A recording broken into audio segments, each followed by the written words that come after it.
ایک سوال پوچھا گیا ہے کہ جو طاہر صاحب کی گفتگو ہوتی ہے اس سے یہ لگتا ہے کہ آپ حکومتی ترجمانی کر رہے ہیں، تو کیا ایسے ہی ہے؟ حکومتی موقف دیتے ہیں آپ یا اپنی رائے ہوتی؟ نہیں، میں نہ حکومت کا ترجمان ہوں نہ ریاست کا ترجمان۔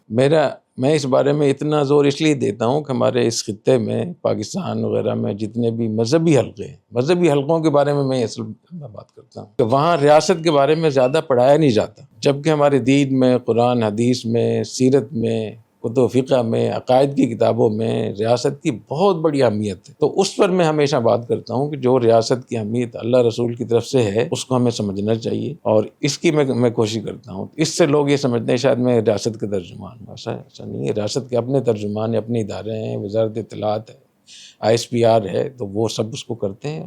تو اس کا حل یہ نہیں ہے کہ آپ اس پہ اشکال کریں، بلکہ اس بات کو سمجھنے کی کوشش کریں۔ اور جب بھی میں نے اس پہ بات کی ہے، ریاست کے اوپر قرآن حدیث سے جو دلائل دیے ہیں اور جو سیرت کے حوالے سے بات کی ہے، کتب فقہ کے حوالے سے، تو اس کو سامنے رکھیں گے تو یہی رزلٹ آئے گا جو میں بتا رہا ہوں۔ جو بالعموم ہمارے ہاں ماحول ہے نا، مدارس کا، مذہبی جماعتوں کا، سیاسی جماعتوں کا، اپوزیشن کا، تو اسی پہ پوری ہمارا معاشرہ رنگا ہوا ہے، اور اس میں پھر یہ ہوتا ہے کہ جتنی آپ منفی بات کریں گے اتنی اس کی مقبولیت زیادہ ہوتی ہے، اس کی فالوئنگ زیادہ ملتی ہے، اس کے لائک زیادہ ملتے ہیں۔ قیادت کو چاہیے کہ وہ لوگوں کو پیچھے چلائے، لوگوں کے پیچھے چلنا ٹھیک نہیں۔ تو جو ریاست کے حقوق ہیں، ان حقوق میں یہ بھی شامل ہے کہ آپ ظلم کے خلاف بھی بولیں۔ اگر ریاست ظلم کرتی ہے تو ظلم کے خلاف بولیں، یہ ان کا حق ہے۔ جو 10 حقوق ہیں جہاں ان کی بات جائز کاموں بات ماننی، وہاں یہ بھی ہے کہ ان کو ظلم سے روکیں، اور ظلم سے روکنے کا طریقہ بھی حق ہونا چاہیے، صحیح طریقہ ہونا چاہیے۔